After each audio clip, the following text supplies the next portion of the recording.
Well, hello everyone, and welcome to our special panel this evening, Writing and Illustrating Graphic and Hybrid Novels. This program is brought to you in partnership with the Ohioana Library and the 2023 Ohioana Book Festival. After 3 years of virtual festivals, the Ohioana Book Festival is taking place in person on Saturday, April 12th from 10:30 a.m. to 5 o'clock p.m. at the Columbus Metropolitan Library's main branch in downtown Columbus. It will feature 130 authors and illustrators across all genres and age groups. And really the extra special thing about this festival is that all the authors and illustrators are from Ohio, which is something that you don't see at the other festivals. So it's our special little thing. So tonight is one of the festival's kickoff events, and we are super excited to be here tonight with this panel of amazing Ohio writers and illustrators. So to kind of get us started, I am Kathryn Powers, and I am wearing 2 hats this evening. So my first one is that I am the regional advisor for the Central and Southern Ohio chapter of the Society of Children's Book Writers and Illustrators, which is a very, very long name. So we happily shorten that to SCBWI. And hat number 2 is that I am also the assistant director at the Ohioana Library. So if you couldn't tell from those hats, I absolutely love the Ohio literary community. And I'm really thrilled to bring my 2 favorite organizations together to talk about kids literature this evening. For anyone new to the realm of children's literature, and who may not be familiar with SCBWI, it is the world's largest professional organization for children's writers and illustrators. It includes members from all over the world, as well as at all points in their publishing careers, from multi-published best-selling authors and illustrators to really folks who are just dipping their toes into the industry. I myself have been a member since 2008. And I have learned so much about craft and publishing over the years. But really even better is that SCBWI helped me find a fantastic community of like-minded writers and illustrators, and everybody's so supportive of each other. And, you know, it's awesome to share a love of all things kidlit with like-minded, other writers and illustrators. So if you are interested in writing or illustrating for kids, please visit ohiocen-south.scbwi.org to learn more about our region's events and programs. Or you can visit scbwi.org, so the shorter one, to learn more about the global SCBWI organization and all the membership benefits. I also want to thank the Ohioana Book Festival sponsors and partners, all of whom you can find listed on the Ohioana website. And a special thanks to the official festival bookseller, the Book Loft of German Village. You can get copies of all the books featured on this panel and featured at the festival by going online to bookloft.com or by stopping by at the festival this upcoming Saturday. So now I'm very pleased to welcome our guests this evening, Ohio and authors and illustrators, Jeffrey Ebbeler, Terri Libenson, Wes Molebash, Misty Wilson, and David Wilson. So I'm going to talk a little more for brief introductions of everybody. Jeffrey Ebbeler has been creating art for children for over 20 years. He has illustrated over 50 children's books and has given many lectures at grade schools, colleges, and museums about the process of bringing words to life through pictures. Jeff is joining us tonight from Cincinnati. So welcome, Jeff. Thanks. Terri Libenson is the New York Times bestselling author of the Emmy and Friends series, and cartoonist of the Reuben Award-winning nationally syndicated comic strip, The Pajama Diaries, which was in print from 2006 through 2020. Previously, she was an award-winning humorous card writer and illustrator for American Greetings. Terri joins us tonight from Cleveland. So welcome, Terri. Thank you. Next, we have Wes Molebash, and he is the creator of several popular webcomics. Most notably, You'll Have That and Molebashed. He has also created cartoons for companies and organizations such as the Ohio State University, Target, and PBS Kids. Wes is joining us from Kingston, Ohio, in Ross County, so a little bit south of Columbus. Welcome, Yep. Wes. And we've got Misty Wilson next. She is a retired 7th grade football star, which we're going to learn more about that later. And she received her MAT from Kent State University and currently teaches 4th grade. Her students, especially those struggling with their identity and where they fit in, inspired Misty to share her own story. Misty joins us tonight from Portage County in Northeast Ohio. Welcome, Misty. And what city are you guys in? We are actually in Stowe, Ohio. Stowe, okay. Yeah, which is Summit County, but we both work in Portage County. That's the info I had for you. So yeah, yes. no, We're representing all the counties. He grew up in Portage, and we used to live in Portage, so So joining us from Stowe tonight. So welcome. And last but certainly not least, we have David Wilson is an illustrator, writer, designer, and filmmaker with an MFA from Kent State University in visual communication and design. David entered the freelance world over 10 years ago, working on illustration, design, and video projects for clients such as The Atlantic, the WWE, Boom Comics, the Boston Globe, Harvard, Forbes, and many others. He is a creative director at Belt Publishing, where he was a recipient of AIGA's 50 Books, 50 Covers Award for his Belt Revivals book covers. And as you couldn't tell from the shared screen down here, David also joins us tonight from Stowe. So welcome, David. Thank you. The fantastic books we're going to be talking about tonight by these 5 Ohio authors and illustrators, they're all graphic and hybrid novels, which have seen a huge boom in the kidlit world, especially these past few years, and are just enormously popular with readers. So I'm so excited to chat about this topic with you all. So let's dive in. First, can you all tell us a little bit about your book festival title and road to publication journey? And we'll start with Jeff. Oh, okay. Hi. So the book for the festival is called I'm Ogre It. It's part of a series. So the first one started with a book called A Giant Mess, and then the second one is called Cracking Me Up. As you can see, they're all like goofy monster puns, and they're all early reader books. So that was a fun challenge, trying to put together these short sort of graphic novels. Are all about 40 pages long, that all use sight words. So teaching kids to read, and basically like having, sort of a fun, goofy adventure to encourage the kids to learn to read along with them. That's fantastic. And next we'll go to Terri. Can you tell us a little bit about your book? Sure, let me grab it. So the book is called Remarkably Ruby. Hopefully it's not backwards on your screen like it is. And it's the 6th book in my series, although they can be read as standalones. And it's a middle grade reader, so good for kids around ages 8 to 12, although we all know it's dependent on the reader.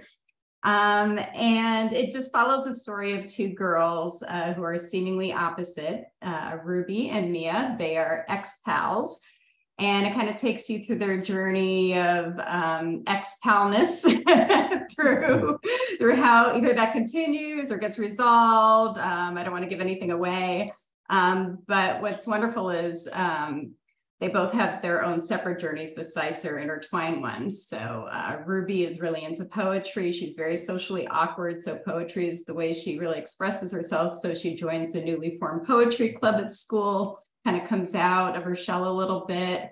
Then there's Mia, who's already very outgoing, and she's quite a joiner, and she's running for class president, and she kind of gets obsessed with it, and to the detriment of her friends and her family and her boyfriend and everybody in her sphere.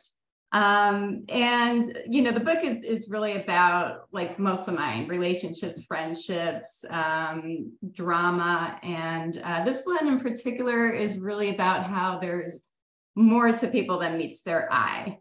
So that's what this book is about. Did you want me to go into my publishing journey, or should we say that? We'll do that after, I guess. Okay. We'll hear a little bit everybody about their books first, and then we'll dive into that. Excellent. So we will go to Wes next. So yeah, my book is called Travis Daventhorpe for the Win, and it's about Travis. He's this ne'er-do-well 11-year-old. He's supposed to be in 6th grade. They bumped him up to 7th grade because he's super smart, but he's socially awkward, has a hard time making friends. Yeah, he's got this, his best friend is a robot that he invented named TravBot. and there's a new girl at school named Juniper Reyes, and he's trying to be best friends with her, but she's kind of weirded out by him. And during an experimental test flight with Travbot, they crash land in a forest, and he discovers a sword, a magical sword, and he finds out that he's actually the prophesied hero of a kingdom in another dimension, and he has to learn how to fill those shoes. And it's the first of a 4-book series from first, second, and I'm having a blast creating it.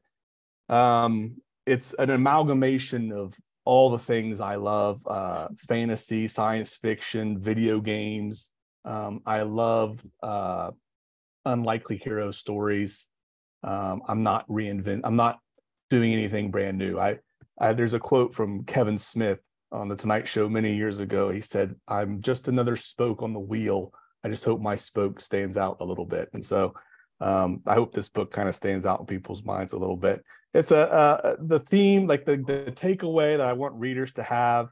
You know, I want a kid to see Travis as a guy who he's uncomfortable in his own skin, but he learns to find value and love who he is. And just even if other people are kind of think he's strange or whatever, those things that other people think are strange are actually what makes him really cool. And yeah, that's kind of the book in a nutshell. Excellent. And there are lots of fun little Easter eggs in there as well. Yeah. As I was reading, I thoroughly enjoyed those. So Misty and David, if you want to tell us a little bit about your book that you're bringing. Sure. Our book is Play Like a Girl. It is my middle grade graphic memoir, illustrated by David, about when I played football in 7th grade as the only girl on the team, while also attempting to fit in with the popular girls, particularly by giving myself a really horrible makeover where I bleached my hair. It was bad. And it's a story about Misty trying to figure out where she fit in and coming to accept herself and find friends who accepted her for who she was. Wonderful. And David, I read it a while ago. It's a great book. Yes. Oh, thanks. You had blurbed it. Word from Terri on the back. You've heard of it? Yeah. Oh, awesome. David, you want to tell us your involvement in the book? Yeah, I was sitting on the couch one day and Misty came home and said, "You draw pretty all right. Like, you want to do a whole book?" And I had been doing like local comics and independent comics for a while. And then Misty was teaching and she was getting into the middle grade graphic novels like Smile and Invisible Emmy and all that in her classroom. Got a cat up here, sorry. And she came home one day and she was like, "We should do a graphic novel. You know, I'm thinking about telling my story of me playing football." And I was like, "Comics? Yeah, I'm in." So for me, it was pretty simple. Excellent. Well, doing the book wasn't simple. No. Yeah. Doing the book was simple. We'll get to that as well, because definitely Little did I out know. into the world. Yeah, it's not simple to get these books out into the world, let alone when you're collaborating with your spouse. So, we'll go reverse on kind of a little bit. If you could tell us your road to publication journey and how you kind of ultimately came to being here tonight. So Misty and David will kind of start with you guys then. We'll go reverse. Okay, it's a good segue because he pretty much, the beginning of the story, I was teaching and I had a lot of kids that were facing a lot of the same things I faced in middle school with wanting to be popular or feeling they didn't fit in. So it reminded me of my experience because even though the book's about when I played football, it's really more so about, being happy with yourself and following your passions and not trying to fit into some little box that you're supposed to fit into. And so, I came home, I asked if he'd want to draw it and he did. I probably took notes because I was teaching full time, which is an extremely hard thing to do and also write. So I took notes about my, 7th grade experience, probably for a few months while I was teaching. And then our experience is very unique. And I just want to tell everybody that because it's going to sound ridiculous. I wrote an outline over Christmas break of 2019. And he did like 10 sample pages. And we didn't know anything about publishing a book or getting an agent. We were pretty much in the dark. So over Christmas break, we did those two things. And then I did some research on agents, and we started querying on New Year's Eve. And within a few weeks, we had landed our agent. He had us do some revisions, and we did write a script over 24 hours over that break too, because one agent wanted a script and we were like, I didn't think we needed a script. So like we pulled an all-nighter, dropped the kids off with our parents. And so, yeah, we did some revisions with our agent, went on sub. And so it took us about 3.5 months from the start of the book to selling the book. That's really awesome. Yeah. Of course, there was already some art background and all those good things that were already yes. lots of rejections, of course. Yeah. So David, what has kind of your, just I guess your cartoonist and everything road been? I think for me, you know, when I was a kid, I wanted to do comics, and then I kind of dropped off that train in like high school. I don't know if I've heard there's like a thing where like a lot of people my age were like comics, and then they just lost it. And then I re-picked it back up in my college years, like reading them. And then I was in VCD at Kent State. So I was a graphic designer, and I slowly moved into illustration. I was like, I want to get back into comics. So I was doing pitches to independent comic publishers and just rejection, just trying to get better and better and better. And then this is the first comic that I've been accepted, you know, so it's pretty cool for me. I do think it's worth noting, sorry, I'm not trying to take everyone's time, but I don't want anyone to feel like discouraged because like we sold the book really fast. I rewrote the book like 10 times. Like once it sold, I'm not kidding, I rewrote it like the full thing 10 times. So I just think that's worth saying. Like, oh yes, it was a good idea, you know, like my memoir, but it wasn't actually good. So like my editor is brilliant, and so yes. It took me a while to get there. Absolutely, yes. There are plenty of editors who will have you do many revisions. Even lots of agents who will have you do many revisions before you even send, you know, before they'll send it to editors. So yes, all excellent points. Thank you so much. Wes, how about a little bit about your journey to publication? Yeah, I'll do the opposite. I'll have the more humbling story for you, Misty. The idea for Travis Daventhorpe came to me in 2017. I've been drawing comics and posting them online since mid 2000s, and I had 2 little boys in 2017. Still have 2 little boys, but they were 3 and 1 in 2017. And I realized I didn't have anything that they would enjoy. And I've always liked what I called all ages comics. That's what I've always sort of, even as an adult, I've gravitated to that. And so while I was playing on the living room floor with them one day, I got the idea for the basic idea for the book, and originally pitched it as a picture book series. And all the agents I pitched to rejected it. But there was one who said I had a middle grade concept and a picture book, and I needed to adjust that. And I did not know what the heck middle grade meant. So I had to do a bunch of research. I was asking some friends of mine who had kids in middle school, like, what are you reading? And so I actually read a bunch of Captain Underpants and some Terri Libenson books. And I really liked what, Terri, I love what you do with your book series. I love that they're like epic size. And I liked I'm trying to stop myself. No, I keep doing it because it's amazing. I love it. It's great. And keep getting bigger. I know. That's a whole other, anyway. Oh, it's great. It's great. But I love the package. I loved what I liked what Dave Pilkey was doing with Captain Underpants, and I really liked what Lincoln Purse does with Big Nate and the Max in the Midnights, where it's like that hybrid style was really attractive to me. Like lots of illustrations, comics built in, and then you have the prose text. And so I pitched to agents. I adapted my book to that, pitched to agents, and I got an agent. So we did the thing where you're fine tuning it and tweaking it, and we send it out on sub. a few times, and it was getting rejected.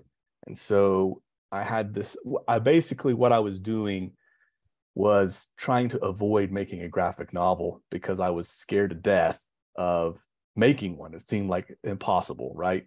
I couldn't see how I could make a 180-page graphic novel. And one day I was on the phone with my agent. I said, should I just bite the bullet and make this a graphic novel? She said, pick a scene that you like and adapt it into a comic and send it to me and see what you think. So I did, and I had a blast, and it came out awesome. And we redid the whole package. Long story, trying to make it a little shorter here. First Second bought it.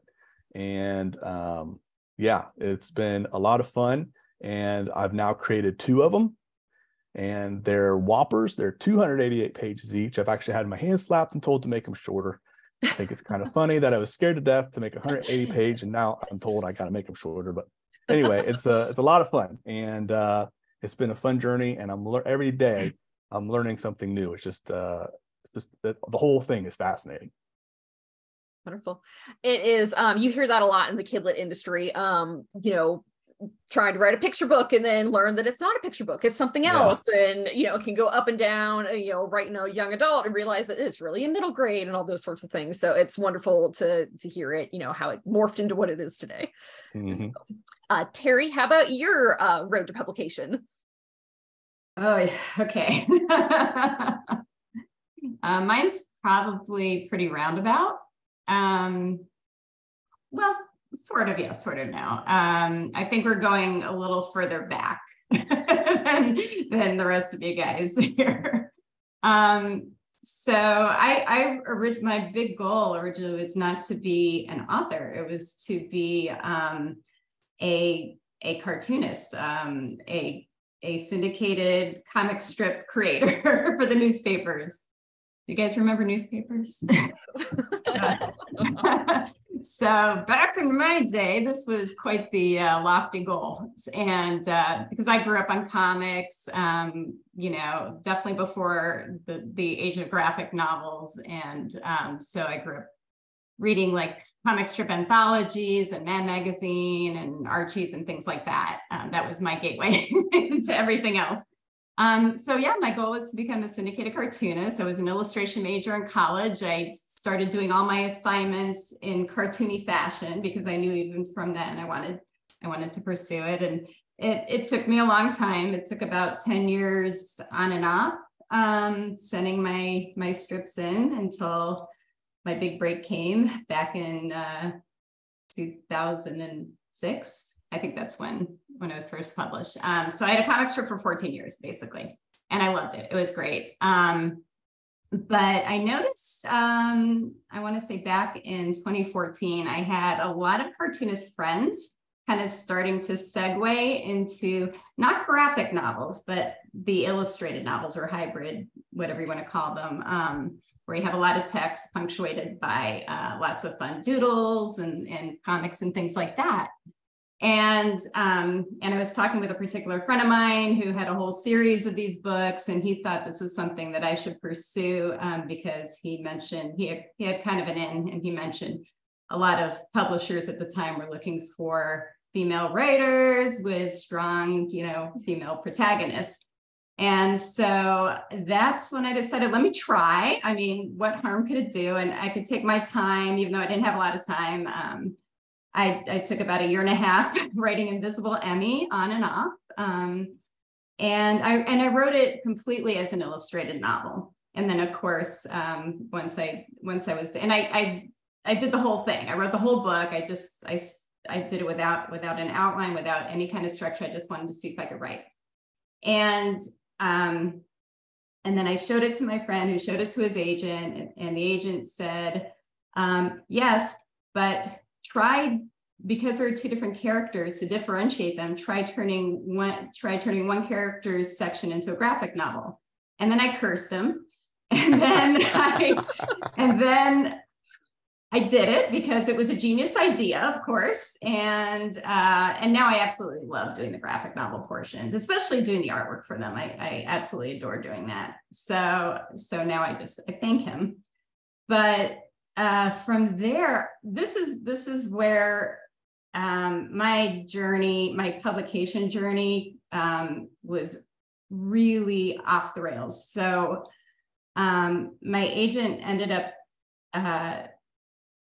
my agent put it out there. The book ended up going to auction. So I had 9 publishers try and bid for my book. So I was in this really weird, rare position. And mind you, this was before the graphic novel explosion. So my timing was incredible. So, I was interviewing editors, which doesn't happen. and I ended up choosing one with an imprint in HarperCollins, and our chemistry was wonderful, and I have had no regrets. She's still wonderful. She has an amazing ability to take whatever's in the back of my mind and bring it forward. So it's been a wonderful relationship. So sorry, I just went off and long explanation, but there it is. And just kind of fell into this and have not looked back, and absolutely adore this. So that's wonderful. No, this is an excellent example of, because they're very meandering roads to publication for a lot of people. And, there's lots of unexpected bumps and turns here or there. So yes, it's excellent to hear everybody's story for sure. Jeff, how about you? Because you are actually coming from more of the picture book world and jumping into the graphic novel for younger readers. Mm-hmm. Yeah. I've been illustrating picture books for about 20 years now. I started off working as a designer for a children's book publisher in Chicago for about 6 years, and kind of illustrating on the side, nights and weekends, until I was able to get enough work where I could, quit that job and do illustration full time. And the whole time that I was the whole time that I was illustrating books, I was also trying to be a writer. And getting rejections for went on for at least 10 years, sending in manuscripts and getting rejected over and over. And to editors that I was working with on other projects, I was illustrating for them, but they didn't like any of my writing. And it really happened around the time that my daughters were born. They're 13 now, but right around they were born, I started writing more stories that were less sort of things that just popped into my imagination, and more things based on stuff that was happening to me in life, things that I saw my kids doing, or things I remembered that I did as a kid. And so I got to do 2 picture books, and they're both one is based on something that happened to me when I was a kid, and the other is a bedtime story that I wrote while I was trying to get my kids to fall asleep. And the books that I've been writing ever since have progressed as my kids have grown up. And it wasn't even on purpose. It was just it was what they were reading because I was reading it along with them. So I started doing these early reader books when they started to learn to read. And it was just because I was reading a lot of these books with them. And now I'm writing a middle grade novel that's going to be out next year. That's sort of like you guys are talking about, kind of a hybrid where it's going to have a lot of illustrations mixed in.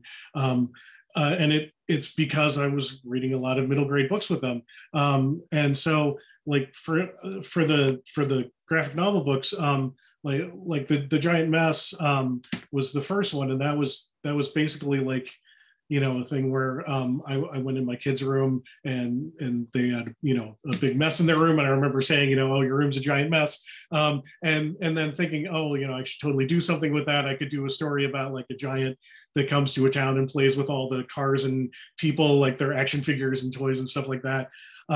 And so I've been I've worked with a bunch of different publishers on picture books, but I've been really lucky with my editor from Holiday House, because she was the first person that hired me for my very first picture book. And I take trips to New York pretty often and sit down with her and show her what I'm working on, and so I showed her the Giant Mess idea and she liked that. And they're also publishing the middle grade book. And it's all just, because of conversations that I've had with her, Yeah, so she was the one that encouraged me to do it, because I was thinking it was going to be a picture book originally, and she encouraged me to do it, in a comic style. And after that one was done, she was like, "Well, do you have any more ideas?" And so I just kept trying. I made a long list of like monster puns, like cracking me up, and I'm over it. I'm doing one right now called "Wait a Minotaur," and I've got like 10 or 20 more. I hope I can keep going with this as long as I can, because they've been probably the most fun of any project I've done, because a lot of times I had a hard time coming up with ideas for stories, but starting with a goofy title and sort of writing it around the title has been like super freeing as far as writing goes, to like, it just sort of writes itself once I have the title, it just sort of flows from there. Each one of them has really flowed right away from the title idea. So yeah. That's wonderful. And yeah, so fun to hear just how, oh, Minotaur, yes. Can you repeat the title of the next one? You said the Minotaur it's one. called Wait a Minotaur. Yes. So instead of wait a minute, wait a Minotaur. So yes, for the folks in the chat who are asking. So yeah, that'll be really fun. But yes, that's something as well that you'll hear in the kidlit world for, how to come up with ideas. This to just, puns are such a fun thing to kind of base ideas around, and even just some title brainstorming, if you can't come up with like a full story, if you can at least kind of get some little hooks like that, that is kind of a good way to jump off there and start a project. So it's wonderful to hear that that's kind of how that's working for you for these, Jeff. For my next question, and I knew this conversation was kind of gonna flow into topics kind of back and forth, because that's just kind of how these, there's so much involved in the graphic novels and hybrid novels, so that's just kind of how it works. Because next I'm going to ask you all kind of about the publishing process, which is different from the road to publication story, because there are a lot of nuts and bolts that go into the actual publishing process. And I know some of you talked already a little bit about like the revisions and things like that you had to do. One thing I would like to show the audience, for anybody who does have their books, if you can kind of open it up to show the inside, so that everybody can kind of see the difference between graphic novel and what the hybrid novel kind of is, just in case they haven't kind of seen that before. And Terri's got both in hers, so which is also an excellent example.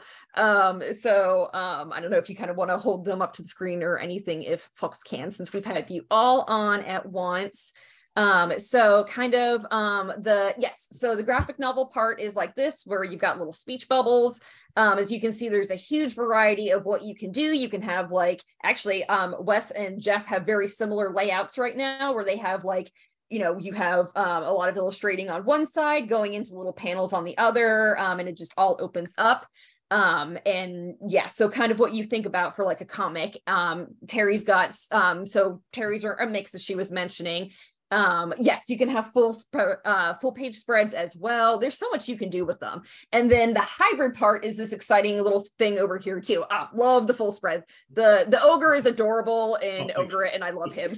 But yeah, so as Terry's showing, the hybrid part is more where it's denser text like that, more in kind of chunks and sections, and then you have like little illustrations throughout it as well. It's the hybrid is something I think that people think less of, but it's kind of, as we were kind of talking about with Wes and everything, that it's kind of almost like a bridge between the two. So it's not like all illustrating or all writing, it's combining a little bit. And Jeff, you said that's what your middle grade will be, kind of the hybrid style. That's the plan so far. I'm right in the middle of sketching it out, so I'm not entirely sure how it's going to come out, but that's the plan right now. Excellent. So yeah, so everybody in the audience, so there's really, a lot of wiggle room, just in those, the genre. So it's really, exciting, and it's growing and evolving as well. So who knows kind of, what kind of formats they'll adopt it to next. So now that we've kind of seen them all, I guess if we could hear a little bit about like your timelines for your books, kind of how that works. I believe Misty mentioned a script earlier, because this is a little bit different than like if you are just publishing just a novel, where you will just have, just the text that you turn in and voila, you're done. It's a little bit different. So kind of, I'm not whoever I guess kind of wants to hop in with just kind of how that process is for submitting and like what the script is and kind of that sort of stuff. And actually maybe Misty and David, maybe that would be good for you to hop in with. Go ahead and talk. I feel like I keep talking. Okay, like I think there's maybe a standard way to do it, and I think we did ours a little backwards. Ours, how we did play is kind of strange because we live together. So I think a normal kind of graphic novel process would be the writer and the editor would work on a script and then, you know, get it in a good spot and then send it to the artist. And then I would work with the editor doing thumbnails and layouts and pencils. How we did it is kind of, it was really organic where the script was kind of like both of us in there, but Misty was leading the story and her and the editor would talk and then work on the script. And I'd go in there and start adding my notes. Oh, I want to do this. And then back and forth. And I think we got to a point where I penciled the whole book and we turned it in. And our editor, who's super brilliant, and kind of like Terri said, you get a note and you go, but they're right. And she was like, yeah, this isn't very good. 258 sketch pages later. And then, so there was like a lesson learned for us where I think because she had no comic experience, we were thinking like, oh, I'm the comic guy, I've been doing it. So we were trying to work together too much. And we had to reestablish our roles where it was like, I shouldn't be a part of this writing process at all, even if I have knowledge of how the process works. So then I kind of stepped back. They really worked on story. And then I don't even think we wrote a script. No, for the second part, we just kind of, you would just like tell me. Is Donna watching this right now? Because I didn't write a script until she was like, hey, the copy editor needs a script. And I was like, yeah, I'll do it tomorrow. And then I just went from our PDF of like, or our it was done. Our InDesign files of the comic. And I'm like, and then Misty says, so yeah, we didn't even write a script. Because he had done those 258 pages. Every time I did a round of revisions with writing, he just went and revised the art. And then it was just like us moving panels around. Basically, it was a disaster, but it worked for us. And so, yeah, we didn't even have a script till the end. Book 2, I'm writing a script. We're doing it right in a second. So this time you're starting with the script and then kind of going from there. Yeah. Yeah. But then I think once that's usually done, art-wise, I move into rough thumbnails and loose sketches, try to get those approved. And then once that's in a good shape, I move into, I work digitally on Procreate. So my pencils and inks are kind of in one sweep. You know, I'll do type pencils, but then I'm already in there. So I do the inks. And then I try to put off color last. For me, it's the hardest thing to have edits to. So I make sure that the pencils are approved by the editor and the art director. All the text is in there, and then I'll tackle colors. And then we'll just keep revising and critique. And somehow, I don't know, there's a good thing, there's a deadline because you just keep going. You tweak it forever. Yeah. And then, yeah, we kind of acted as each other's editors, both on the writing and on the art. I'm really terrible about giving art notes. So we have like a lot of instances where, you know, Misty's eating pizza or Misty's eating ice cream, you know, in this panel, but he drew her eating pizza because I did not specify that in any way, anywhere, but in my brain, that's what's happening. Why can't he read my brain? I don't know. So we act as each other's editors. And then I actually helped flat, like, so we got that process would move a little bit faster. So I did some of the flatting. Flatting is, I'll give her the penciled or inked pages and she'll fill in colors and then I'll change those later. Thank you. I was going to have you explain that, so that's perfect. Oh. It's like a coloring book, but then I can edit in Photoshop later depending on the scene. But it's a lot of like manual labor. Mm-hmm. Absolutely. And about how long then, like, does that just kind of take you, I know you were saying the first one you kind of did a little out of order, but hypothetically, how long do you think the whole kind of process takes for a book then from the two of you? Well, that process took 2 years, almost exactly. Once you sold it to having the book in your hand. Exactly. Well, once we turned in the final art and like the final book, when our editor was finally like, yeah, Misty, no more changes, because I'm like, well, actually, that was almost exactly 2 years. Yeah. That's wonderful. Yeah, pencils down is kind of what you just eventually kind of have to do. Exactly. So wonderful. Wes, how about you? How does your kind of process work? Your timeline, do you submit, a script first? Do they make you write the whole thing out, or is it more kind of thumbnailing you're doing? How's it work for you? So I am really blessed. I love my editor. I got to meet him for the first time in Chicago just a couple weekends ago. And it was like, I don't know, it was magical. It was great to meet him in person, but after spending years talking to him just through email and video calls, but he is, he's just great. Like, he gets me. He gets the story. He gets, he has like he's asked me like very specific questions about how I draw and that kind of thing. What I'm using, like David, I use Procreate and finish things up in Photoshop. But he has been really good at adapting to me and my strengths. And so for book one, my agent said I needed to write a script, and I had never like what Misty and David were being told, and I had never written a script. I've always, I've been drawing comics for decades for me, and push, I was the only person. So all my writing was in spiral bound notebooks, scribbled out. Didn't care if it was legible to anyone else, as long as I understood it. But now I had to think about editors and other people who were trying to give input. So I had to do a crash course learning how to write a script. I found some book called Writing Scripts for Graphic Novels or something like that, and I skimmed it. I just kind of adapted. I simplified what it was and made my own kind of thing. And for the first book, that's what we used. And so for book two, Mike, he said, his name Michael. I've never called him Mike before in my life. But Michael said, did you like writing a script? And I said, no, I hated it. He said, what if you just give me a really detailed outline, and then I'll let you fine tune things and thumbs. And I said, I love it.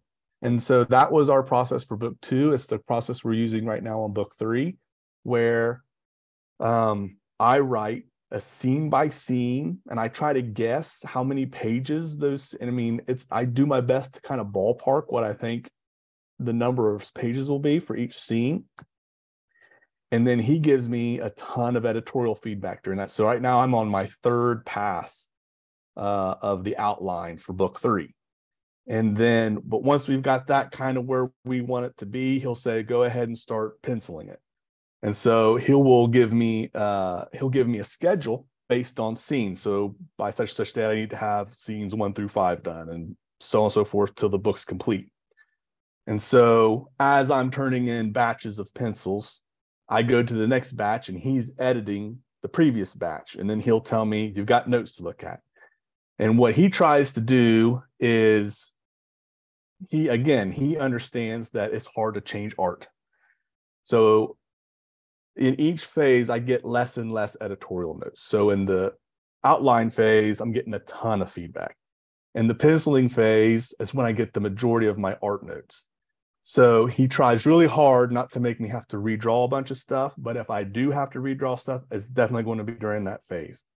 Sometimes he'll say, here's some stuff you need to work on, but you could probably fix this when you go to inks.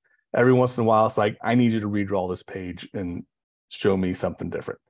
So once we got all that done and the pencil's looking good, I go to the inks.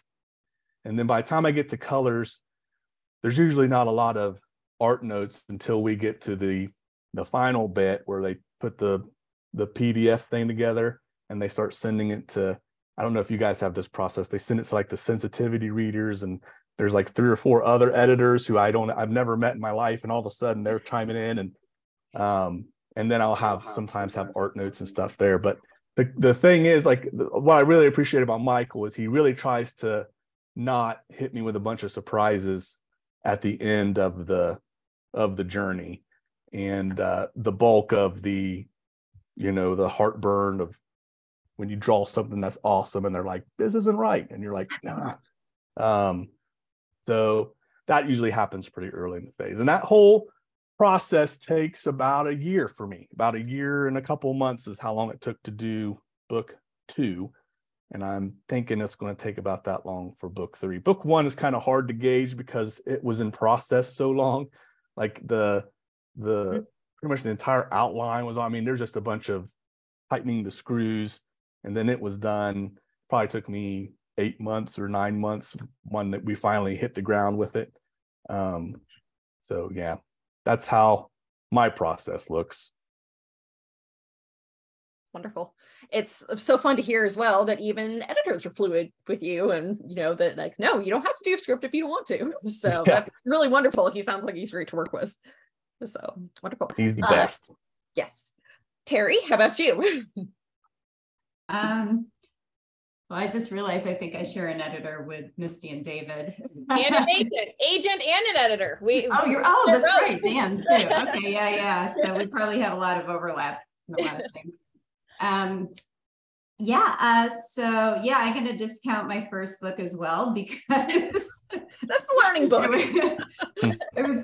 It was pretty much like, it was honestly, I had more time to work on it because of course I had all the time in the world. I didn't have a timeline. So it was really just doing the art. It was, of course I definitely added detail and edited it. It went through several edits, but it was pretty much good to go. And of course I was feeling everything out, and I don't know, it seemed to go pretty smoothly. The second book is where I got completely stuck. and this is where I feel like, if I could go back in time, I would love to, I wish I had known how to write an outline first and foremost, because by book 2, I had a serious deadline. I had to put out another book and like within the next year, because every book comes out in May. And then you have second book syndrome. I don't know if you guys have heard about this, but where you feel like your second book will not live up to the first book. And so you're under a great deal of your own pressure. And I had that very much so. and so the second book went through completely different characters through different rewrites. And I was kind of trying to figure out, the outline process, because I needed some structure this time. And finally figured it out. And by book 3, I was an expert, okay? Book 3 and 4, I was an expert. Then I got hit by a roadblock called book 5, but I'll get into that another time. Let's just say nothing's predictable. But I try and control things as much as I can. So my process is basically I do 2 outlines, one for each character, one for the illustrated novel portion, and one for the graphic novel portion. And they get pretty detailed, and sometimes I offshoot. I don't stick with it completely, but for the most part I try to. And then what I do is I just once I have my outlines, I type out the story. I just do it in a Word document. I do no art. I've learned, because I've actually written an entire book with all the rough art, and then had to do it completely over. So that's the story I love from you. Yeah. Yes. Yeah. Learn from my mistakes. So once I have this, so what I do is I'll do a script, kind of like what Wes was mentioning. And I'm not a big fan of writing these scripts either, but I do it, and I just keep it kind of general. And then I'll indicate what the art's going to be and where it's going to go in red type. I will not do any illustration whatsoever. And I do that for the other portion too, for the illustrated novel portion. I will just indicate, I'll just plug in the red typed out, detail of what the art's going to be like. And then once the manuscript is typed out, I'll show it to my editor. She'll make me cry because I'll have to do at least another complete reworking or 2 or 3. And but she knows. And then once it's a go, and I'm no longer bawling my eyes out, I will go to the art, and I won't do the finished art first. I'll rough everything out first. So in fact, I'm doing that right now with my next book, with the 8th one. So I'm doing just all the rough art. I just pencil it out, and then I scan it in. I plug all the illustrations right into my manuscript, and then that goes through an editing process. So that there's no huge surprises, of course, as well, for the final art. And then finally, once everything's approved, I do the final art, and I do everything. I actually do everything in Photoshop, and what I do is I'll kind of have my rough art for reference, and then I'll just do the final. So I sort of trace over it, like in Photoshop. It's kind of hard to explain, but sort of as a second layer. And then I'll complete that. And then of course there's many more editing processes because there's so much illustration in these books. It's crazy. And I have to do all that within a year. So I almost didn't make it for book 5. It was the first book that I was writing from a boy's point of view, and I way overthought it. And that thing must have gotten rewritten about 4 times until it finally clicked, thankfully. And of course, that was like my largest book ever. And it had a comic book within the book. So that's the year I just completely block out. And it was the start of the pandemic. So I'm going to cry again. Cursed. It's cursed. PTSD. Yeah, totally. Well, and before we had started recording, when we were kind of joking in our practice session, we were talking about how they just keep getting bigger for Terri as well. They're bigger and bigger novels every time. And every year I keep, like the last 2 years, I've been telling myself I won't do that. And I thought I was going to hit it this year. I thought I was going to go back in time to like my 3rd or 4th book. And no.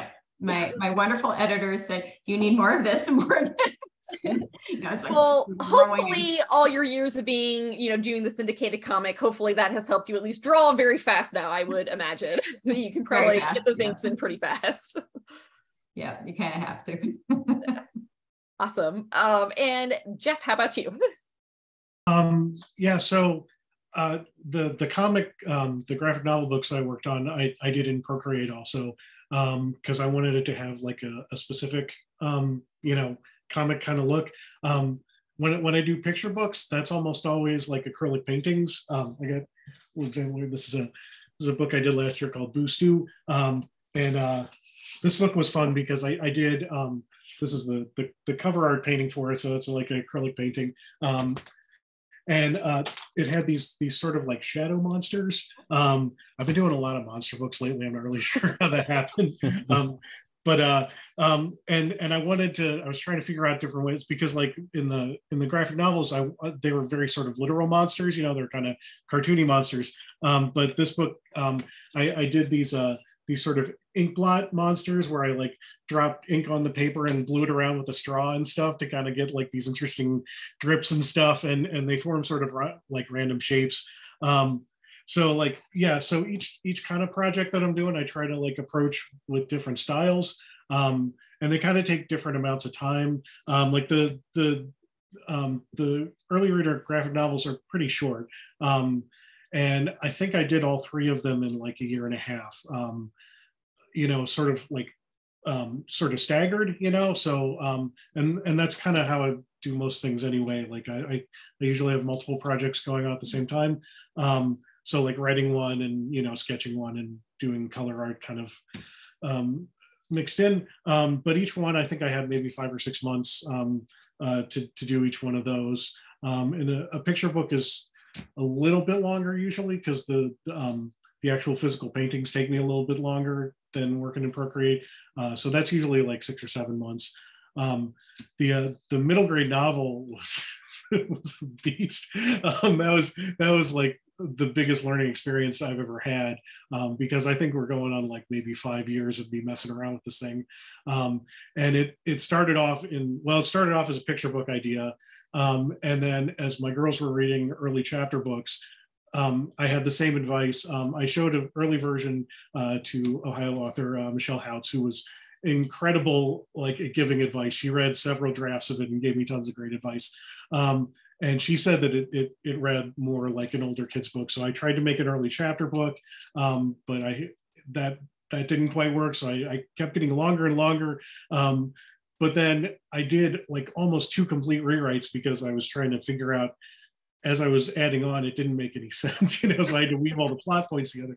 And so when it was finally ready to show to my editor, I've had to do like 2 more complete rewrites where I wrote like the last one I did, I rewrote like the second half is completely different. Like there's almost nothing from the original. So yeah, that's, but I feel like I have like a certain experience now to where when I'm going on the second one, because it's going to be a series, that I'm going to plan it out a whole lot better. Yeah. And I know where to start, because there wasn't a whole lot of planning to start with. But I feel like, I'll be able to hopefully map that out a little bit better. And with the graphic novels, I do a little script, and it's kind of like a play, it's just dialogue and a little bit of like action notes. My editor seems to get it, like, which is good, because like I don't know if I would have read it and I didn't really know the story before I read it, if I would get it, but like I feel like she gets my shorthand, so that's good. Because that's because it's mostly a little dialogue and visual jokes and stuff, and so trying to convey that without actually drawing it can be kind of tricky sometimes. Yeah, I would imagine that would be hard for like little art notes and things like that to explain little jokey things. Yeah. That's wonderful. And actually, so it's been interesting. I'm going to go off script just for a super quick question, because we have 3 Procreates and 1 Photoshop. So if you all, because I know the artists in the audience will want to know, what are you using to do the drawing? Are you doing like an iPad Pro? Or are you doing a Wacom tablet, one of those? And why you like Procreate or Photoshop for kind of your preference? Just the real quickie one. Jeff, actually, since you're I have an iPad, and I like the way the stylus works a lot better than a Wacom tablet. I don't know why. I've never really been very comfortable working on. I have Photoshop on my computer, and I use it to do some touch-ups and stuff. But I do the bulk of the drawing just because it flows really nicely on the iPad. It just, it's really user friendly. And Procreate specifically is like super pared down, like it doesn't have a million windows and options and stuff. It does the things that you want to do really well, and that's all it does. So that is super helpful. Terri, why do you like Photoshop and what do you use? I like it because I'm lazy and haven't tried anything else. That's my answer too. I don't want to learn a new one. Exactly. I don't have time to learn a new one. I started with it. I started using Photoshop when I was working on my comic strip. And back before I did everything electronically, I would do my comic strip by hand. I would ink it, pencil and ink it by hand, and then I'd scan it into Photoshop, that really archaic process of scanning it in twice because the scanner isn't big enough to accommodate the entire image. So that's how I started. I switched to a Cintiq, to a Wacom Cintiq around 2013, and never looked back. I feel like I was meant for this thing. And then I actually, for the first time, not for the first, I finally got upgraded to a newer one after, since 2013. So this past year. New model. Yeah. And actually, funny story. I redid my entire office because of this piece of machinery, because my old one was great because it already had like a back to it that you can, and you can you could roll it, you could do anything. It just came like that. This one requires what they call a flex arm, or it requires some kind of mechanism to hook up to it. And since my old desk had like sort of a hutch, an attached hutch, I couldn't put the flex arm on the back of the desk. So I'm like, oh, I guess I need a new desk. Oh, I guess I need new furniture. Oh, I guess I need a paint job. So my work write-off is all due to I love it. My new drawing tablet, but I love it. I love working that way. I love working electronically. The downside is I don't have originals except for I do have pencil sketches, like my original pencil sketches, but that's about it. Yeah. Wonderful to hear that. Wes, Procreate, and what do you use it on, and why do you like it? Yeah, just real quick. I was laughing earlier, and no one think I was laughing at any of you. My oldest son was in here making faces at me. And it got me distracted. So it's all good. We've got kitties running around. We've got my dog barking in the background. We're good. I use Procreate on the iPad Pro.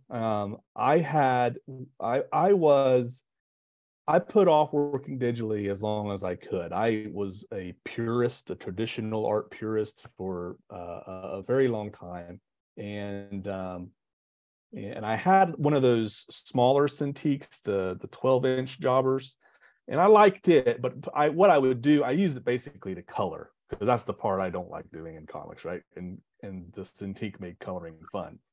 So I would draw by hand, scan it, and then mess with it in Photoshop with the Cintiq. And then when I started wanting to create graphic novels and stuff, I decided to maybe give the iPad a try, and I fell in love with it. It was just a lot of fun. Now, there's things about Procreate I don't like. I don't like the limits on layers. That's something I miss in Photoshop. You just have as many layers as you want. So I've had to learn to adapt my workflow and using multiple versions of a page or a spread so I can preserve old drawings or like sketches and stuff, but move on to this other one so I can have more. I can delete some stuff so I can create more textures. And anywho, getting into the weeds there a little bit, but it's a great program. It's surprisingly powerful for the price. It's a $10 app, and it does a ton of stuff. And I love the portability of the iPad Pro. It makes it very easy for me to I can work in a quiet spot, or I can work on the couch while watching TV with my wife. I've taken it to basketball practices and soccer practices for my kids and sit there and draw while they're having practice. And so it just the convenience of it has been a big bonus to working digitally. So that's kind of the reason why I love it so much. That's great. And actually, it's super helpful to know about layers because, again, we have lots of illustrators in the audience here. So yes, that's one of the things with Procreate is you cannot have your hundreds and hundreds of layers if you really want that in Photoshop. I am a layer addict, which is another reason I have been sticking to Photoshop because I love my layers. So yeah, very, very good to know. David, why do you prefer Procreate, and what are you drawing on? Kind of the same story as Wes. I was pen and ink, paper, scanning, and when you're doing hundreds of pages, it becomes unsustainable. And then you throw kids in the mix or something, and it's just hard to find 8 hours where you're just in a studio drawing and scanning. So I think I moved to a Wacom, Wacom first with the companion because I needed the flexibility. We were traveling a lot for jobs, so I needed to be able to work on the road. And then I have a Mac, and then my tablet was Microsoft, and I was just tired of dealing with the two compatibility issues. I'm not a pro one or the other. It was just hard to keep. I was paying for 2 Photoshops. So when the iPad Pro came out, they didn't have a mobile Photoshop at the time. So I got Procreate, fell in love with drawing on it, and then I still finish everything out in Photoshop. So I'll do pencil thumbnails, take pictures of those on my phone, bring them into Procreate, do my drawings. Then I do Photoshop for a lot of color edits and typography when I do the word balloons. So it's very hybrid. I'm not like, sold on anything as long as it gets the job done. I saw somebody in the comments said no one's using Clip Studio, which I've heard is amazing.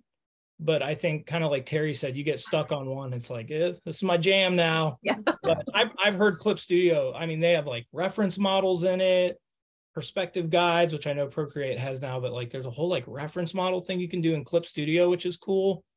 So I might give it a go, but like right now it's just, when you're turning out page after page after page, there's not a lot of time to jump ship unless you have to. Mm-hmm. You get in your familiar rut and then you just kind of stay there. But yes, there are so many great products now, and especially that aren't even very expensive, which is, I know, one of the biggest pluses about Procreate, because if you use the Adobe products, that's a very expensive subscription that you're paying for all those, for sure. Awesome. So I want to make sure that we leave time for some audience questions. So I'm going to jump around a little bit in my questions I had sent you guys earlier. But I would love to ask what authors, artists, cartoonists, or other creatives and creative works inspired you to become writers and illustrators for young readers? So what were some of your inspirations for where you are today? And I'm going to mix it up and I'm going to hop in the middle, and I'm going to start with Wes this time. Can you repeat the question real fast? Yes. That's what I get for mixing it up. No, that's all right. We got in our groove. So I was asking your creative inspirations. And I know, because those are some of the Easter eggs in your book, what are the authors, artists, cartoonists, other creatives that really inspired you to pick this career path? I feel really basic when I tell people my favorites, because I think they're everyone's favorites, but Bill Watterson and Calvin Hobbes changed my life and made me want to pursue comics. Like Terri, I loved newspaper comics, and that's what I wanted to be, was a newspaper cartoonist, and was trying to get syndicated. But I think that ship sailed for me because the nature of the business changed so much. And I think a lot of, like Terri noticed, a lot of cartoonists I think a lot of people my age who have struggled to break into syndication have found the outlet in graphic novels. And we're telling the stories we wanted to tell in our newspaper comic strips. But I loved Bill Watterson, and Jeff Smith's Bone was life-changing too. I tell kids when I go to schools, I always tell the kids how, like, I do a little bit on Bill Watterson, I do a little bit on Jeff Smith, and I was reading in middle school. I was reading comic books like Batman and Superman, and at the comic book shop in my little town, they had a copy of Bone just randomly, and I was like, "What is this?" And it just was changing. I didn't know that you could have that style of art and that type of storytelling in a comic book format. And this is before graphic novels were a thing, and so that was really defining for me. So I'd say those two guys, Bill Watterson and Jeff Smith, were had a huge influence. And if you read my book, you can see lots of odes to Bill Watterson throughout. Yes. The school is even named after him, which I thought was delightful. Super cute. All right. So continuing my out of order, I'll go to Terri. Who were some of your inspirations? Well, sticking to the cartooning theme, my ultimate inspirations were cartoonists, starting with Charles Schulz. So he was the be all end all for me growing up. And then as I got older, I was influenced by many different comic book comic strip creators. So definitely Bill Watterson, Burke Breathed. My all-time favorite though was Linda Berry, who is more of an underground cartoonist, who I've met several times. And the first time I think I met her, I just broke down in tears, and we had pictures for proof. she was not expecting that. And, it can be an emotional industry. Especially women in Yes. cartooning. There's not very many of us. Well, for newspaper comic strip creators, I mean, now thankfully it's especially with web cartoons, it's thankfully getting there. But that was really what inspired me, continues to do so. Now other graphic novelists inspire me. I'm just astounded by how much talent is out there. And I'm so happy that graphic novels and illustrated novels have just boomed. God, I would have loved that when, back in middle school. I think a lot of these stories really speak to kids, and it's such a wonderful way to tell these stories. Yes, it's a great time to be a kid who loves graphic novels, and it's a great time to be an adult who also loves graphic novels, because there's just there's so many on the market, and there's such high quality and just outstanding literature for sure. I will go to Misty. How about Misty? What are some of your influences? Well, so when I first met David, he was obviously a comic guy, and we worked at the Kent State Ice Arena together, and he brought in The Walking Dead, and I was like, what is this, you nerd? Like, so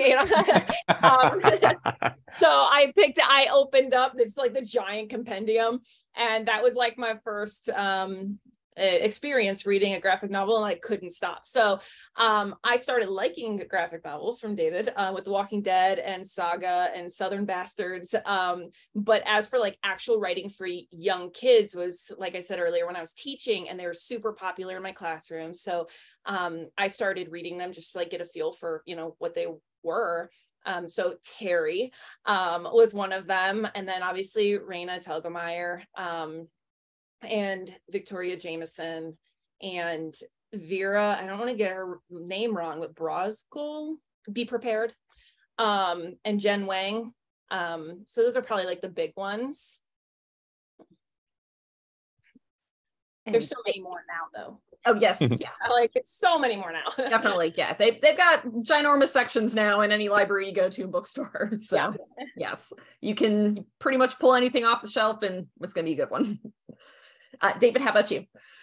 For me, like kind of like Misty was saying, I actually never thought I'd be a kidlit author. Like that was not on my bingo card, whatever. I thought I would be making really gnarly adult graphic novels, if anything, that nobody ever read.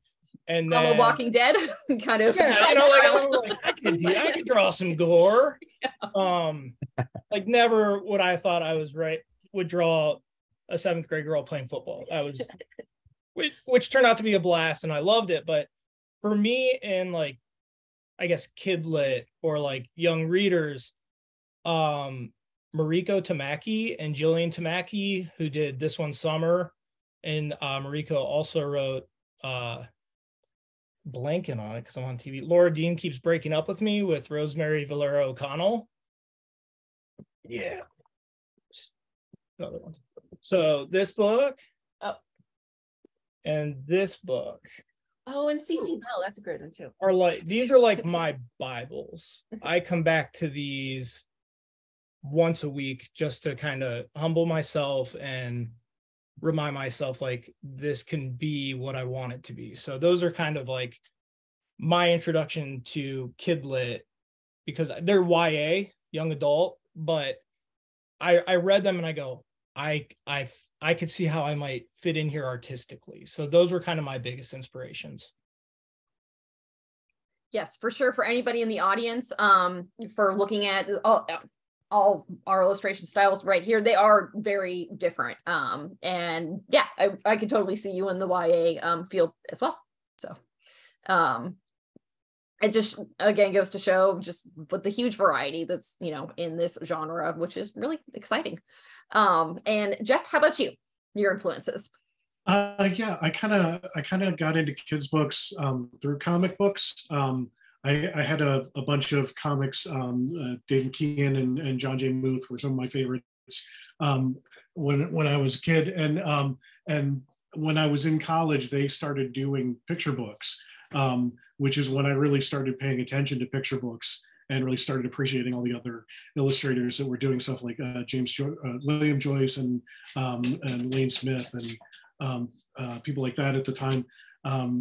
And so, yeah, that was kind of my introduction into picture books, was through some of my favorite comic artists. And then it's kind of gone full circle back to now that I'm doing some comics, which is kind of cool. And while I'm working, especially now that I've been doing a lot more writing than anything, I've been listening to a lot of audiobooks as I work, which has been kind of handy. So I've been listening to like a lot of Terry Pratchett's Discworld series and Neil Gaiman stuff. And yeah, so just like trying to get inspiration from lots of places. But yeah, I have a huge kids book collection too. So there's so many great illustrators out there that are just incredibly inspiring. And yeah, like every time I start a new project, I pull them out to kind of, get inspiration and ideas and stuff like that. Awesome. I'm going to hop in then to a few of our audience questions, and then our wrap-up question to be thinking about for the end. Well, actually, we'll give a second here and everybody can kind of type in your questions. But our kind of wrap-up dual question you guys can be thinking about now is we'll want to hear a little bit about what you're working on next, as well as your piece of advice for our aspiring writers and illustrators who are in the audience today. This is an easy one to ask because it is for Jeff, and it is referring to what kind of music do you play, because they see the musical instruments behind you. Yeah, I mean, I kind of fool around on all this. So I actually play drums mostly, but I've got lots of other instruments that I mess around with. It's a good like distraction sort of thing when I'm trying to think of ideas, to just take a break and do some other stuff. But also like I try to work in other stuff to keep things interesting and fun. Whenever I have like a new book coming out, I always put together a video trailer. So I've been learning to like record some music and do some video editing and some animation and stuff. So anytime I have an opportunity to like throw in some other fun creative stuff into something I'm already working on is, it's always, it mixes things up. Good to have variety of stuff going on. Another creative outlet. Yeah, absolutely. This is for Terri, but I actually think that probably other folks can hop in as well. And we'll kind of do this more casual, whoever wants to kind of hop in with some thoughts. This person will love to know what your red ink art instructions to yourself look like. Are they kind of focused on the main character's emotions or key turning points in the plot, or kind of how does that work? I'm sorry, There, it says your red ink art instructions to yourself. Oh, so just notes to I'm not sure what a red ink instruction is. I think so. Art notes in red. Like you make art notes in red instead of drawing. Oh, sorry. I thought it was some kind of technical term. I wasn't aware. I thought it for a second too. So or do I plead ignorance? No, that's a great question. The red notes, it's just let me think. Sometimes it's as simple as just indicating art goes here. It might just say art in parentheses. Like if I can't think of something at the time, I will go back to it before I turn it into my editor. But that's as simple as it gets. It can get very detailed where I will say, this person is a two-headed monster wearing a t-shirt that says, I heart smoothies. And it's, and they're talking to this person and blah, blah, blah. It could be a paragraph in and of itself if I have a really clear idea. But it's all just typed out. And unbelievably, my editor and I are now just, we've got this thing. She knows my process, as bizarre as it is. And she also knows, and I think she takes it with a grain of salt, that the draft with just the notes and without the art, it's really going to come to life with the art. And so she kind of has to keep that in mind. And that's kind of fine line, because it really might not work nearly as well without the actual art, because it just adds so much. And she always comments on that too. Once I turn in the rough art, it's like, oh my gosh, it's just so much better and funnier. And a lot of the humor is really tied into the art. So hopefully that answered the question. I'm not sure if I heard the whole. I think that was it, kind of how, what in those do you kind of entail, and what are you reminding yourself for later? Any other thoughts from anybody else? Here. Yeah. I mean, our process is really similar. Like when I do write a script, it'll say, like, I don't know, Misty blushing, or like Misty looking at her feet. Like, it'll tell what Misty's doing in that panel so that he knows what I'm trying to get across. Or it might even just say, Misty's angry as she talks to her mom, so then he knows to get that across, in case it's not evident in the words, So I think that editors, and I think you all had similar experience, it sounds like, that they're really good at filling in the visual gaps themselves. Like, my editor knows that I'm not good at writing what's in my head, right? Picking the right words, and I can kind of do a roundabout way of doing that. Sometimes it's, my art note is simply Travis and Travbot are standing next to each other, and, then I draw it, and maybe there's a certain facial expression or something that really draws out the emotion that I couldn't, I used to do that. I used to try to write Travis's eyebrow is up and his mouth is doing, and I'm like, this does not feel natural. And so what I've appreciated with my editor, and I think you guys have the same experience, is that they do the work of filling in. Like, they get what we're trying to do, and they know that as the process goes along, it's going to get more visual, and if they have questions, they'll wait to ask them until after they get the pencils, because a lot of times that answers what they might be thinking. So and hopefully it's helpful for the audience as well, for folks who are, earlier in their publishing journey, to know that editors aren't scary. They're just human beings that, are trying really hard to collaborate and make a great book as well. And it sounds like you've all had just absolutely excellent editor experience, because this actually dovetails perfectly into our next question, is what about the art director? Do you all work with an art director, and what do they do that's kind of different than what your editor does? For whoever might work with an art director, if you want to hop in. My art director doesn't come in until near the end. So what's interesting listening to hear David talk about, it sounds like the art director for you is really involved in the editorial process throughout. Whereas that was our editor.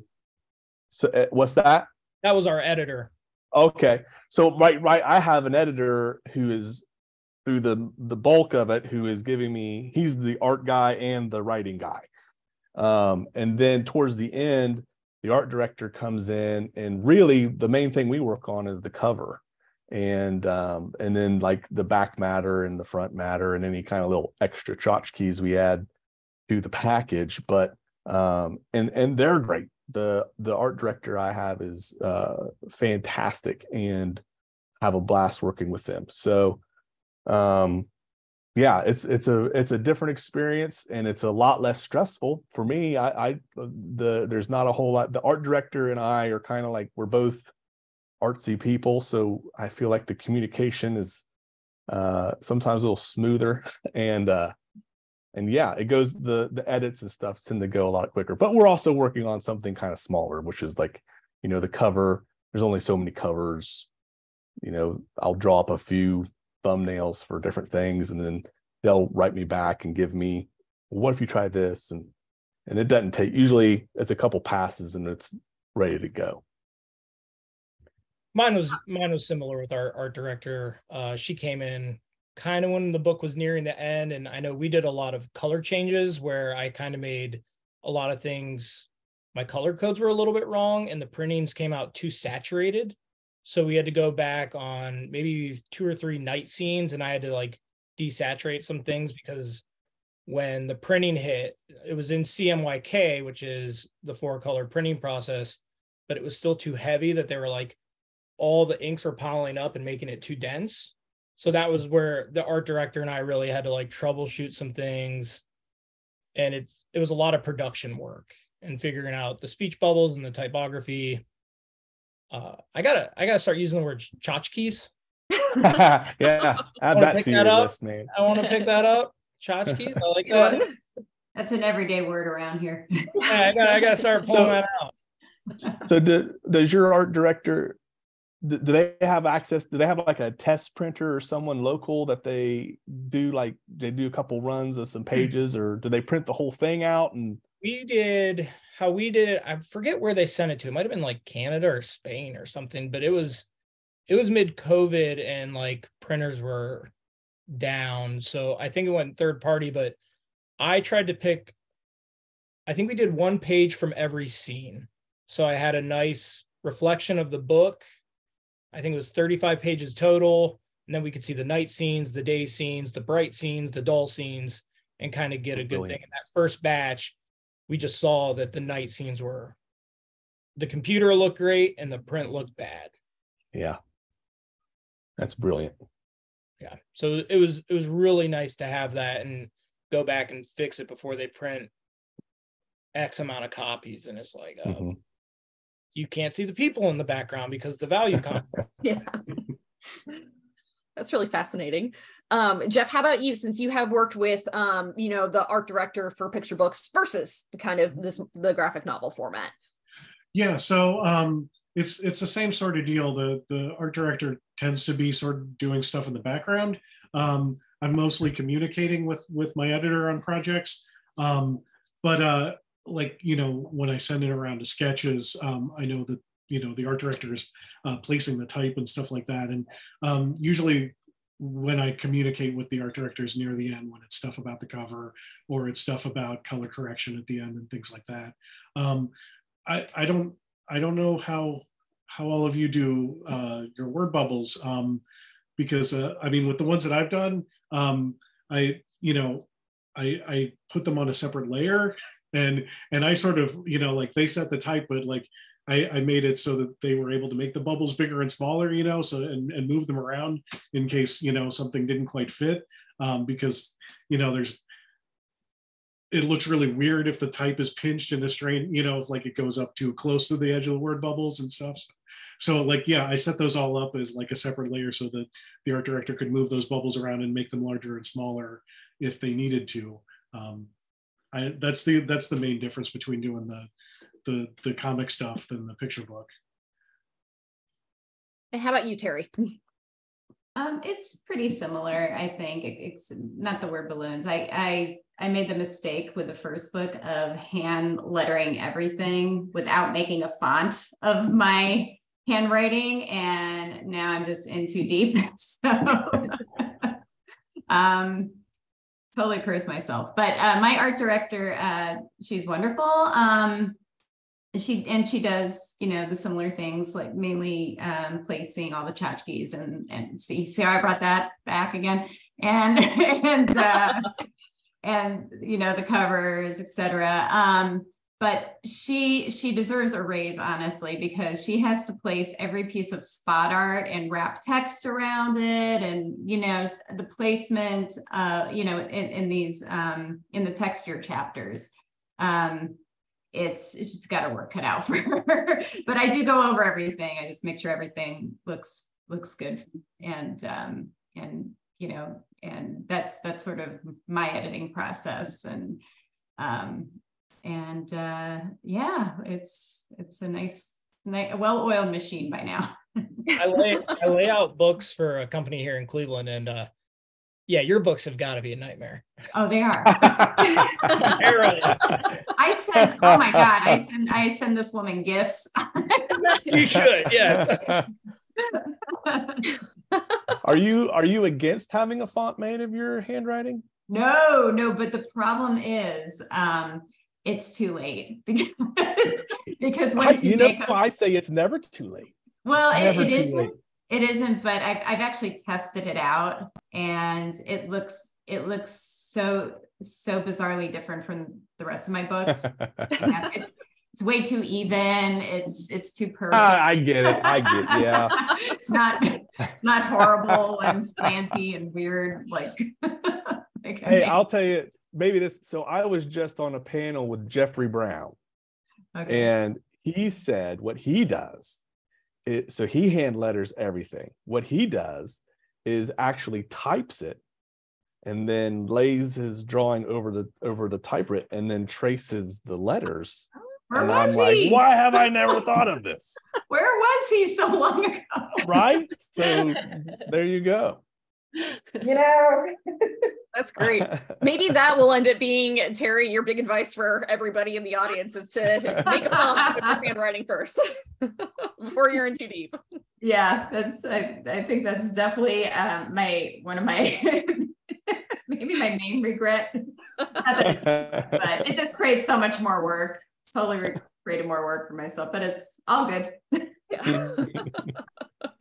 And our other question that we had, just if anybody has any additional thoughts, because we had already this kind of came up while we were talking about inspirations, is the kind of books that you've loved, or as well as maybe what you're looking, what's coming out next that you might be excited about, or if there are just any books you've really loved in the industry. But some of them came up already when we were talking about our influences, which again, I knew that was kind of how the conversation was going to go, and everything flows into each other. So like, kind of any other thoughts from anybody on kind of books, or maybe any craft books that you particularly liked, if you're a craft book person? We had the script writing one earlier from Wes. I don't know if anybody else has kind of any scripty ones or anything. Save the Cat, I always hear, is a really good I was one. going to say Save the Cat writes a novel. Story Genius is a little intense, but also like super good. Gets you thinking. There are, I'm going to mess this up because there's a bunch of thesauruses. Would that be the plural? Thesauruses. They're like the conflict thesaurus or the emotional something thesaurus. They're just good for like building your characters out. But I'm like blanking on the author of those, so sadly. But those are like my favorite ones. I read a lot of craft books. It's not a craft book for me, but I think one of the biggest things, oh man, this might be advice. I'll hold it for my okay. We can hold that. That's totally fine. Terri, Jeff, or Wes, kind of any other book thoughts? I started teaching a class at the Art Academy in Cincinnati here about comics. And the book that I start them off with is Understanding Comics by Scott McCloud. And it's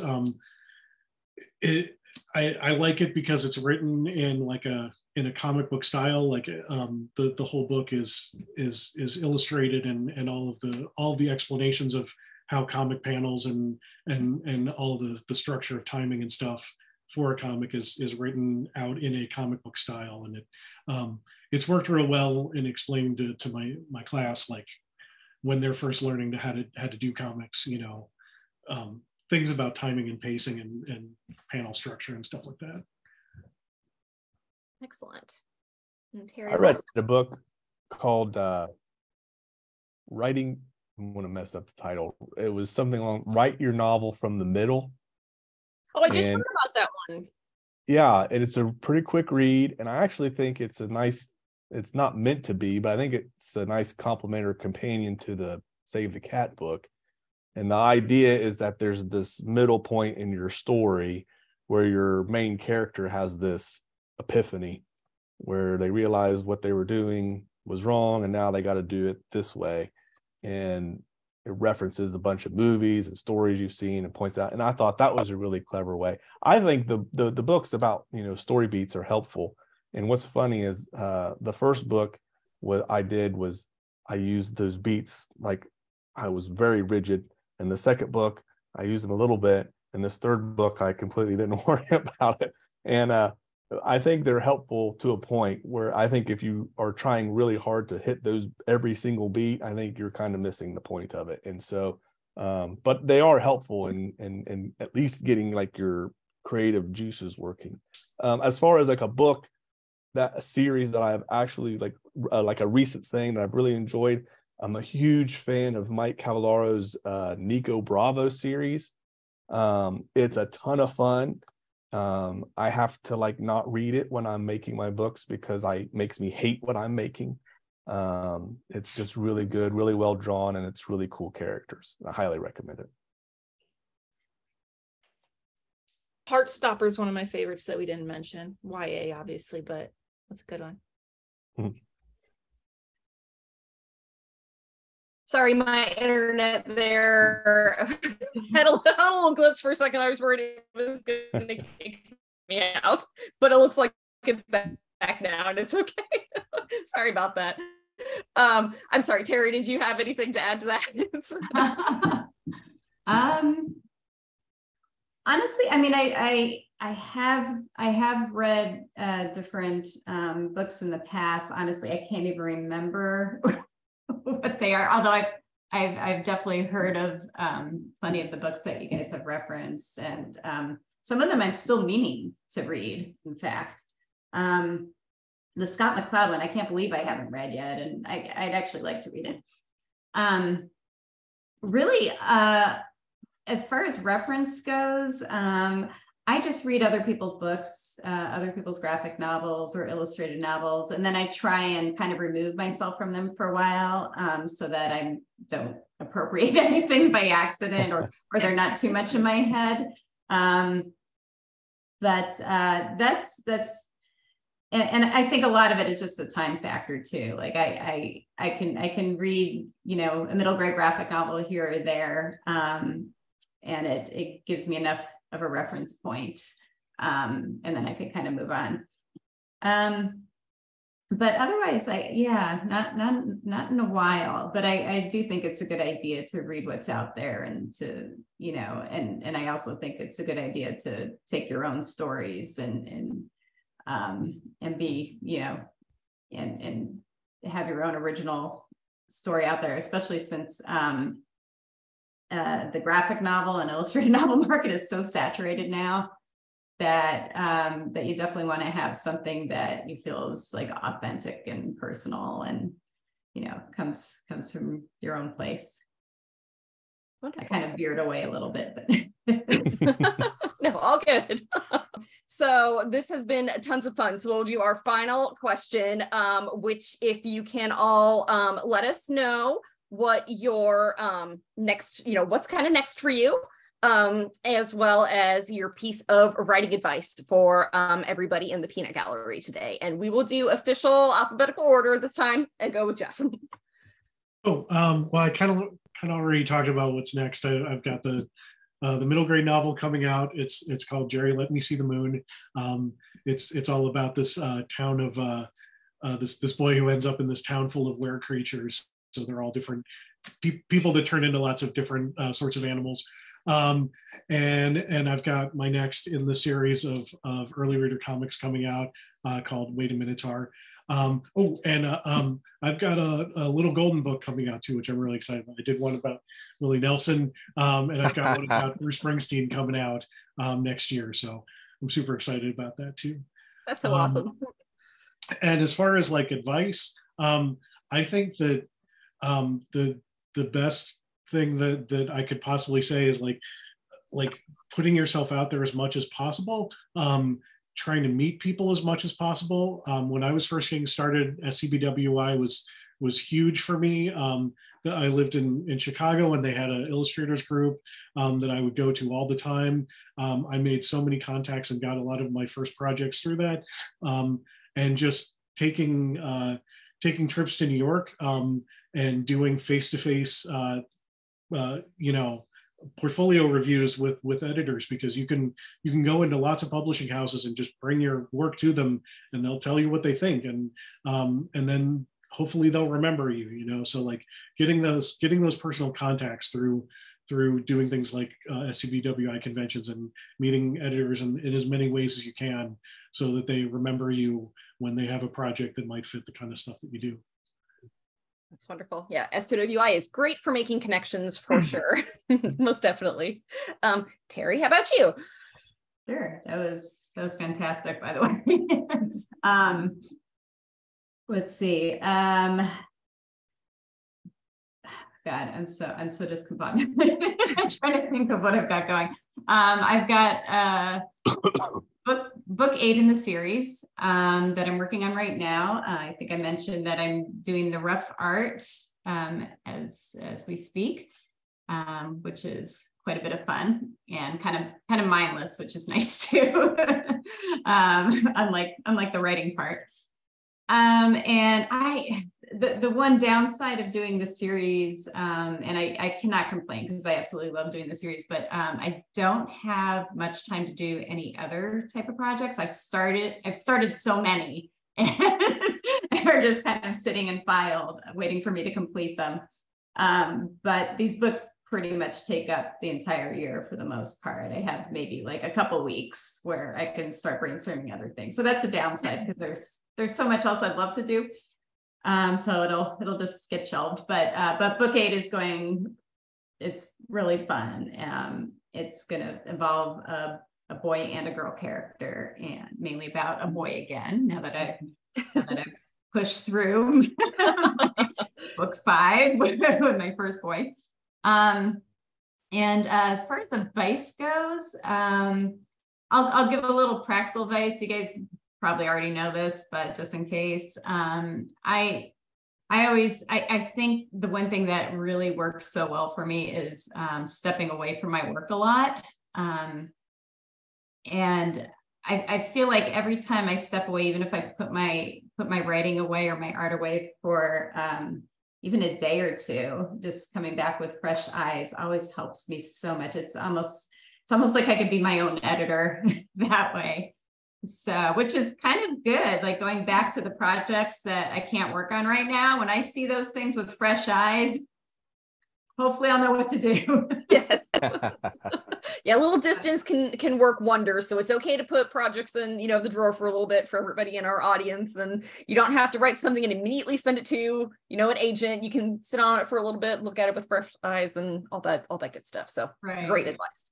Right. Sure. Oh, and one more thing, going back to what I said before, Yep. To write authentically, to make sure that you're not writing to an audience, right? I mean, this is a lot of stuff that I say to kids all the time, but I think it works just as well for adults. But write for yourself, because then it's really going to be fun and interesting for you, and it's going to come out in the writing and the artwork.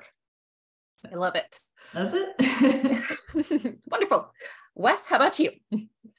So we just finished the second book in the Travis Daventhorpe series, and it should be going to print very soon. So the first book was called Travis Daventhorpe for the Win. The second book is Travis Daventhorpe Powers Up. And then the third book, which I'm starting to write now, called Travis Daventhorpe Gets a Life. And all of them are going to be a blast, each one better than the one before it. It's going to change your life, the whole series, when it's done. But I'm very proud of it, and I'm excited for it. The advice I would give is I've been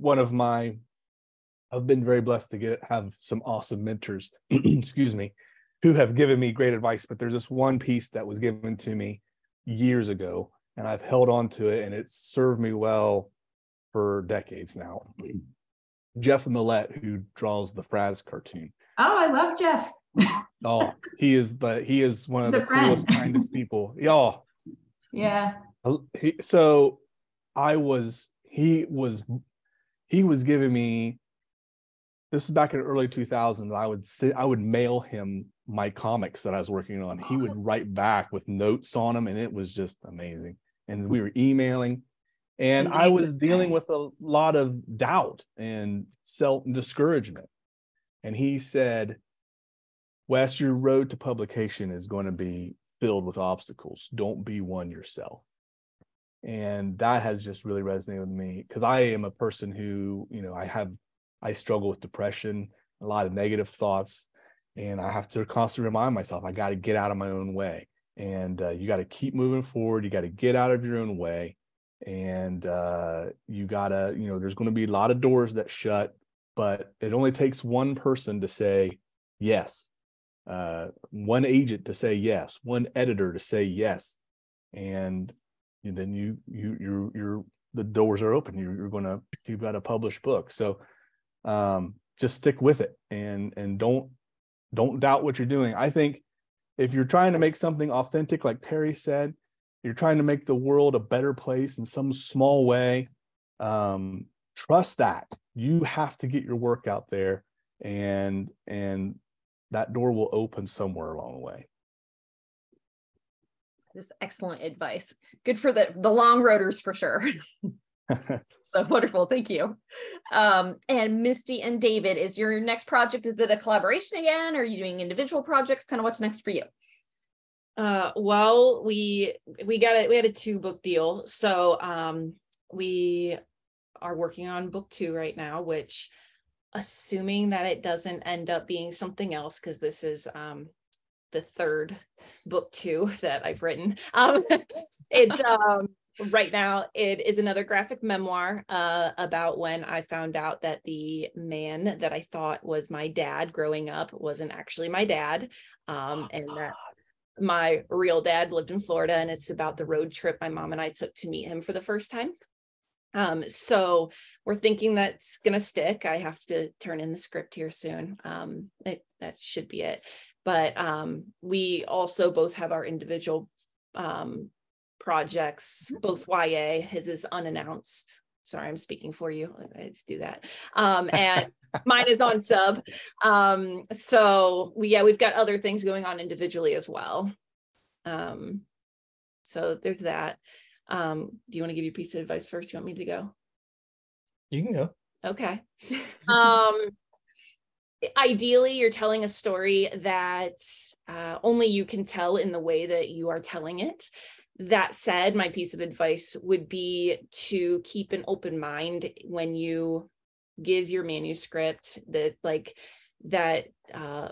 your book baby over to a reliable person, whether it's an agent or a critique partner or whatever, or even your editor. Keep an open mind about some of the suggestions. It's possible that person is just not going to see your vision, and you're just like, absolutely not. And that's okay. But also I've had multiple projects where, like, when I first read a note, I was like, no, like, they just don't get it. But then, like, I've done the thing, and like, I end up realizing how much better it is. And it's something I would have never thought of.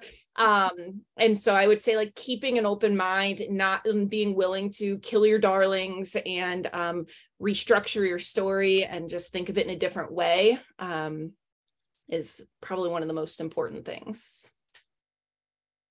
My advice, we were talking about craft books, was, we have bookshelves full of craft books. And I think my one piece of advice is, for me, the biggest learning thing and the biggest craft thing would be, you got to make something. And whether that's writing or drawing, like, all those lessons, you can read and read and read for days, but as soon as you start making something, I think that is the hardest thing to do. It's scary, and just like seeing it through, or just, you don't get to where you want to be without like just making and making and making and making. So I love the craft book stuff, but I know for me personally, it's easy to get lost in it, and then you like don't make. You start worrying about you're not good enough. Like, you're reading all this craft stuff and it's not there yet. And you're not there yet, and it's not perfect. But the making is so important. And I think allowing yourself to do that is, I guess, would be my advice. Absolutely. This was all wonderful advice. Yeah, this has been so fun. I'm so glad we were able to do this tonight. So I will wrap us up then. I thank you for sticking with us a little longer than our initial plan. And my tech problems. But I'm glad we got to get through all of the audience's questions. I know everybody appreciates it. And this is how Kidlit goes. I mean, we could probably talk about this stuff for another like 3 hours and still have even more things to talk about. So a huge thank you again so much to our panelists tonight. Jeffrey Ebbeler, Terri Libenson, Wes Molebash, Misty Wilson, and David Wilson. You can see all of them in person at the Ohioana Book Festival. Again, that is on Saturday, April 22 from 10:30 a.m. to 5 o'clock p.m. at the Columbus Metropolitan Library's main branch, which is in downtown Columbus. You can visit ohioana.org, OHIOANA.org, for more information about the big event. And if you are joining us today from afar, which we know some of you are, you can also grab copies of these books from the book loft of German Village at bookloft.com.